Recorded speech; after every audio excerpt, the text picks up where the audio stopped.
نیپرا کا IPPs کی ناجائز منافع خوری اور بدعنوانیوں کا نوٹس، ماہرین کی ٹیمیں بنا کر Nishat Chunian, Nishat power, Atlas power, Attock gen اور لبرٹی پاور کے خلاف تحقیقات شروع کر دیں۔ انکوائری ٹیمیں تفصیلی رپورٹ جلد جمع کرائیں گی، جس کی روشنی میں ذمہ داروں کے خلاف کارروائی ہوگی۔ اعلامیے کے مطابق پاور سیکٹر کے لیے قائم تحقیقاتی کمیٹی نے وزیر اعظم کو پیش کردہ رپورٹ پر نیپرا کو اعتماد میں نہیں لیا۔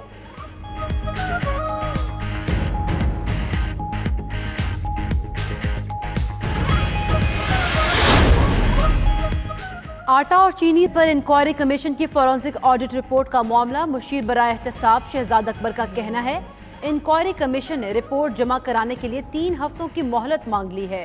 انکوائری کمیشن کو مہلت دینے کا فیصلہ وفاقی کابینہ کے اجلاس میں کیا جائے گا۔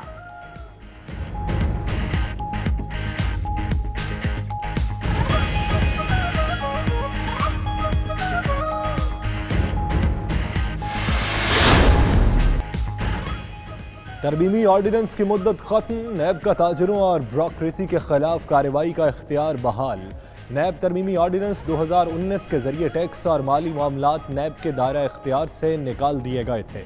سرکاری ملازم یا عوامی عہدیدار کے خلاف 50 کروڑ سے زائد کارروائی اسکروٹنی کمیٹی سے مشروط۔ آمدن سے زائد اثاثے ثابت کرنے کا بوجھ نیب پر ڈال دیا گیا تھا۔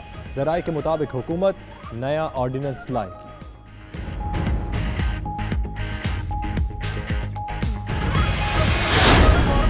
سندھ حکومت نے آن لائن کاروبار شروع کرنے کی اجازت دے دی۔ دکاندار آن لائن یا فون پر آرڈر وصول کر کے ڈیلیوری کر سکیں گے۔ آن لائن آرڈر موصول ہونے پر صرف ڈیلیوری کے لیے دکان کا شٹر اٹھایا جائے گا۔ دکاندار ڈیلیوری بوائے کے ذریعے سامان کی ترسیل کریں گے۔ پیر سے جمعرات تک صبح 9 تا دوپہر 3 آن لائن کاروبار کیا جا سکے گا۔ حکم نامے کا اطلاق 27 اپریل سے ہوگا۔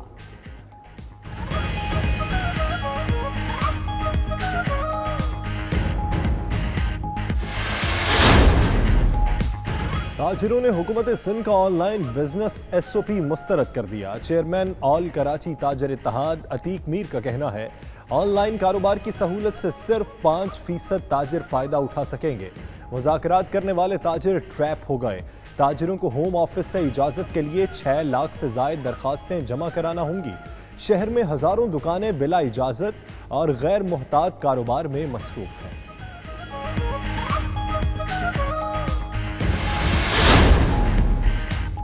92 نیوز تاجر برادری کی آواز بھی بن گیا۔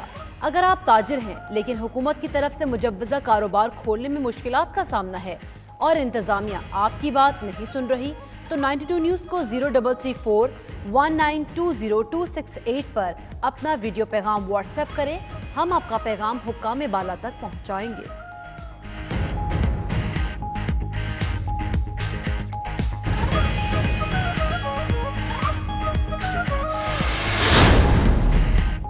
وزیر اعظم کی ہدایت پر قائم اقتصادی تھنک ٹینک کا حفیظ شیخ کی زیر صدارت اجلاس۔ ماہرین نے قرضوں پر سود کی شرح 9% سے کم کرنے کی تجویز دے دی۔ پیٹرولیم قیمتوں میں کمی کا فائدہ عوام کو دینے کی تجویز بھی پیش۔ کم آمدن اور چھوٹے کاروبار کو فائدہ پہنچانے کے اقدامات اور بینکس کو قرضے دینے کے لیے تعاون کی تجاویز بھی دی گئی۔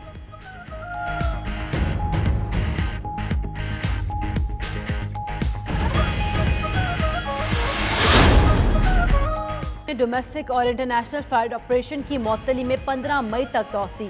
پابندی کا اطلاق خصوصی اور کارگو پروازوں پر نہیں ہوگا۔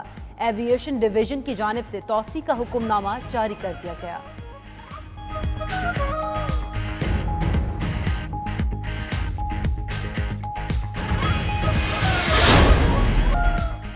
رمضان کے پہلے روز عوام نے ذمہ داری کا مظاہرہ نہیں کیا۔ وزیر اعظم کے معاون خصوصی برائے صحت ڈاکٹر ظفر مرزا کا کہنا ہے لوگ رمضان میں رش والی جگہوں پر نہ جائیں۔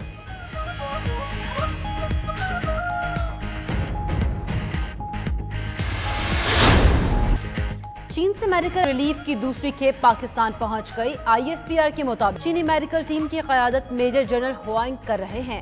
ڈاکٹرز اور نرسنگ ماہرین پر مشتمل ٹیم پاکستان میں 2 ماہ قیام کرے گی۔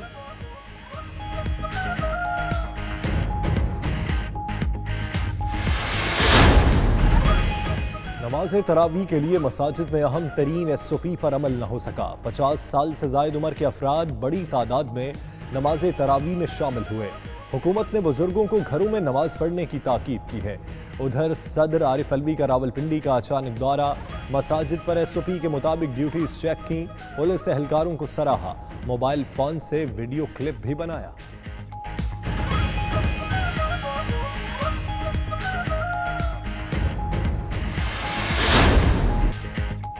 رحمتوں اور برکتوں سے بھرا ماہ سیام، گھر گھر افطار کا بھی خاص اہتمام۔ خواتین کی طرف سے مزے مزے کے پکوانوں کی تیاری، دن بھر بازاروں میں ہوتی رہی افطار کے سامان اور اشیاء ضروریہ کی خریداری۔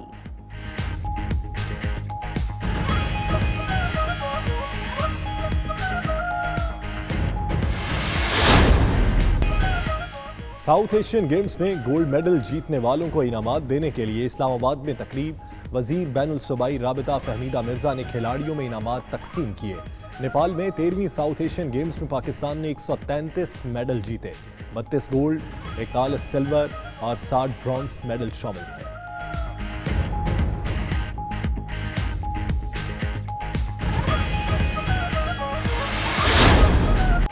اور سوئٹزرلینڈ میں خاتون نے گھر کی بالکنی میں وائلن بجایا، سریلی دھنوں سے لوگوں کا خوب دل بہلایا، سب نے کورونا وبا کا غم بھلایا۔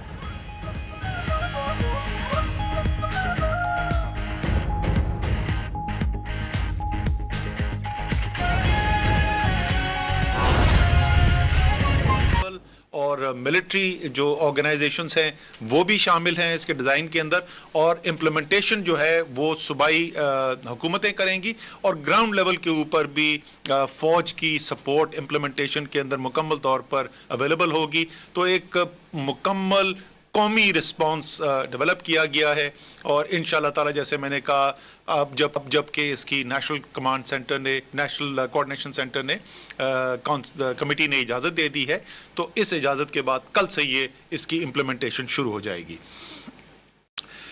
تیسری چیز جس کی وزیر اعظم نے ہدایت دی تھی، وہ پاور ڈویژن نے اپنے فیصلہ فائنل کر دیا، اس کی نوٹیفیکیشن بھی نکلنے والی ہے، اور انشاءاللہ تعالی رمضان کے مہینے کے اندر سحر اور افطار کے اوقات پر کوئی لوڈ شیڈنگ نہیں ہوگی۔ کسی بھی ملک کے حصے کے اندر سحر اور افطار کے وقت جو ہے وہ لوڈ شیڈنگ نہیں کی جائے گی۔ نوٹیفیکیشن کے اندر اس کی ساری تفصیلات بھی پاور ڈویژن کی آ جائیں گی کہ ایگزیکٹلی کیا اوقات ہیں جس کے اندر یہ مینٹین کیا جائے گا، لیکن انشاءاللہ تعالیٰ پورے رمضان کے اندر چاہے آپ پاکستان کے کسی بھی حصے کے اندر رہتے ہیں، سحر اور افطار کے وقت لوڈ شیڈنگ کا سامنا آپ کو نہیں کرنا پڑے گا۔ ایک اور چیز جس کو ہم آپ کو بتاتے رہتے ہیں جیسے جیسے ہم آگے چل رہے ہیں، پاکستان کی تاریخ کا سب سے بڑا فلاحی ایک ریلیف کا کام ہو رہا ہے، جو احساس ایمرجنسی ریلیف پروگرام ہے۔ تو آج تک کی جو صورتحال ہے جہاں پہنچے ہیں، 57 لاکھ خاندانوں تک یہ پیسہ اب تقسیم کیا جا چکا ہے، اور 69 ارب روپیہ ڈسٹریبیوٹ ہو چکا ہے۔ جیسے آپ کو یاد ہوگا کہ یہ جب اعلان کیا گیا تھا اس پروگرام کا، تو اس وقت تخمینہ یہ لگایا گیا تھا کہ تقریباً 1,20,00,000 خاندانوں تک پہنچا جائے گا، اور 144 ارب روپے جو ہے وہ ڈسٹریبیوٹ ہونے تھے۔ تو آپ سمجھ لیجئے کہ تقریباً ہم نصف اس کا مکمل کر چکے ہیں۔ بہت بڑا ایک پاکستان کی تاریخ کا سب سے بڑا یہ پروگرام ہو رہا ہے، تو وہ بھی الحمدللہ چلتا رہے گا، رمضان کے اندر بھی یہ جاری رہے گا۔ آخر میں جو میں آپ سے بات کرنا چاہتا ہوں تمام پاکستانیوں سے، پہلے تو میں آپ کو مبارکباد دینا چاہتا ہوں۔